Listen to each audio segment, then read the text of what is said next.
किसानों को मिली सम्मान निधि की 19वीं किस्त। पुलिस में जल्द भर्ती होंगे 30,000 भर्तियां। योगी ने सपा को आड़े हाथों लेते हुए कहा है कि जब पुलिस गुंडों को ठिकाने लगा रही है तो सपा को बुरा लग रहा है। रिक्त पदों को भरने की मांग में वकीलों की हड़ताल भी आज होगी। चतुर्श्रेणी आउटसोर्स कर्मियों की शैक्षिक योग्यता होगी हाई स्कूली, जबकि अक्षय, प्रीति जिंटा, सोनाली, रवीना और कटरीना ने भी डुबकी लगा लिया है। बात करेंगे अब अपने मेन टॉपिक। माध्यमिक शिक्षा विभाग मार्च में आयोग को भेजेगा नोटिस। तो यह माध्यमिक शिक्षा विभाग मार्च में आयोग को भेजेगा पदों का विवरण, यानी कि एलटी ग्रेड व प्रवक्ता के लिए फरवरी में जुटा लिया जाएगा पदों का ब्यौरा। माध्यमिक शिक्षा विभाग नई शिक्षक भर्ती के लिए मार्च में उत्तर प्रदेश लोक सेवा आयोग यूपीएससी और उत्तर प्रदेश शिक्षा सेवा चयन आयोग को रिक्त पदों का विवरण उपलब्ध कराने की तैयारी में है। इसके लिए पदों की गिनती शुरू कर दी गई है। फरवरी के अंत तक रिक्त पदों की गणना पूरी होने की उम्मीद है।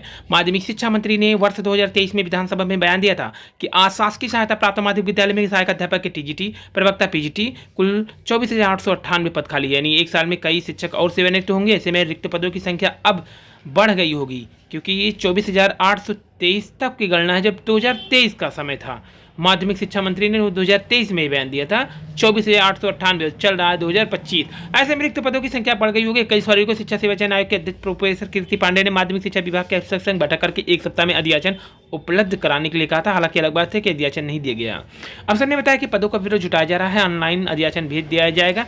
माध्यमिक शिक्षा विभाग के सूत्रों का कहना है टीजीटी, पीजीटी के रिक्त पदों का अध्याचन मार्च में शिक्षा सेवा चयन आयोग को भेजे जाने की तैयारी है। वहीं आयोग के सूत्रों का कहना है कि मार्च में अध्याचन मिल जाता है तो अप्रैल में टीजीटी, पीजीटी की नई भर्ती का विज्ञापन जारी कर दिया जाएगा। वहीं उत्तर प्रदेश लोक सेवा आयोग यूपीएससी राजकीय विद्यालय में सहायक अध्यापक, एलटी ग्रेड व प्रवक्ता के पदों की भर्ती की तैयारी कर रहा है। आयोग को अध्याचन मिलने का इंतजार। इस बीच माध्यमिक शिक्षा निदेशक ने सभी संयुक्त शिक्षा निदेशक को पत्र जारी कर एलटी ग्रेड, प्रवक्ता के रिक्त पदों का विवरण मांगा है। तो निदेशक ने फरवरी के मध्य तक रिक्त पदों का विवरण उपलब्ध कराने के निर्देश दिए। रिक्त पदों की गिनती फरवरी के अंत तक पूरी होने की उम्मीद है। विभागों के सूत्रों का कहना है कि राजकीय विद्यालय में एलटी ग्रेड के करीब 7,500, प्रवक्ता के लगभग 1,200 पद रिक्त है। इनका अध्याचन मार्च में यूपीएससी को उपलब्ध कराया जा सकता है। ऐसे में एलटी ग्रेड और प्रवक्ता पदों की अप्रैल में भर्ती प्रक्रिया शुरू होने की उम्मीद है। तो यहाँ माध्यमिक शिक्षा विभाग मार्च में आयोग को भेजेगा नोटिस। विवरणों का पद ये है कार्यालय सचिव, माध्यमिक शिक्षा परिषद उत्तर प्रदेश। नियमितकरण को ले अतिथि शिक्षक करेंगे आंदोलन। नाबार्ड के निर्देश से 2,500 आंगनबाड़ी केंद्र बनेंगे और रोजाना 1 घंटे से ज़्यादा समय तक इसके निकट दृष्टि डोज को बढ़ाएगा। विशेषज्ञ शिक्षकों को पुरानी पेंशन पर विचार। केंद्र सरकार का खर्च वेतन से अधिक पेंशन पर बढ़ा है। पुलिस में जल्द ही होंगे 30,000 और भर्तियाँ। मोटापे के विरुद्ध देशवासियों को जागरूक करेगी नामचीन हस्तियाँ। जबकि छात्र की आत्महत्या में 2 पर केस छिनेगी मान्यता। स्कूल की प्रवेश पत्र नहीं दिया था क्योंकि छात्र का फीस जमा नहीं था। आरक्षित वर्ग के विद्यार्थियों को नौकरी के लिए मिलेगी मुफ्त कोचिंग। बीएससी को देना होगा डीबीटी के सदुपयोग। एडेड विद्यालय में चतुर्थ श्रेणी की भर्ती की न्यूनतम योग्यता पर भी सवाल उठा है।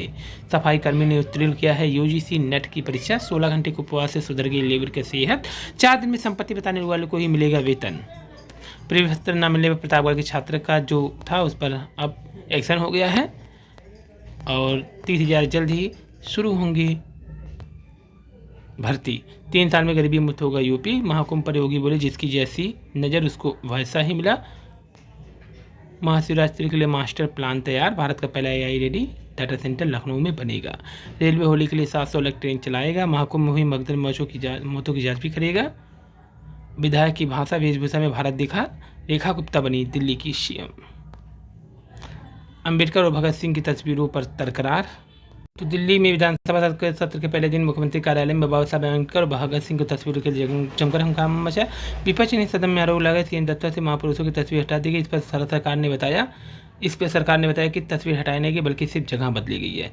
सरकार की ओर से सीएम कार्यालय की तस्वीर भी जारी की गई जिसमें दोनों तस्वीर दिख रही है। मुख्यमंत्री रेखा गुप्ता ने कहा आपको अपने भ्रष्टाचार को बाबा साहब और भगत सिंह के पीछे छिपाने का प्रपंच कर रही है। हमने राष्ट्रपिता महात्मा गांधी, राष्ट्रपति और प्रधानमंत्री की तस्वीर लगाई है। भगत सिंह बाबा साहब हमारे लिए पूजनीय हैं, मार्गदर्शक रूप में हैं। तस्वीर का सिर्फ स्थान बदला। विधानसभा मंगलवार को कई की रिपोर्ट पेश होगी। पूर्व उदय से ही होगा विकसित भारत का उदय। संभल में कुआं ही नहीं बल्कि जामा मस्जिद का निर्माण भी सरकारी जमीन पर। साउथ एशियन विश्वविद्यालय में दाखिला की प्रक्रिया शुरू। कड़ी पहरेदारी के बीच यूपी बोर्ड परीक्षा शुरू। शान से सेमीफाइनल में न्यूजीलैंड।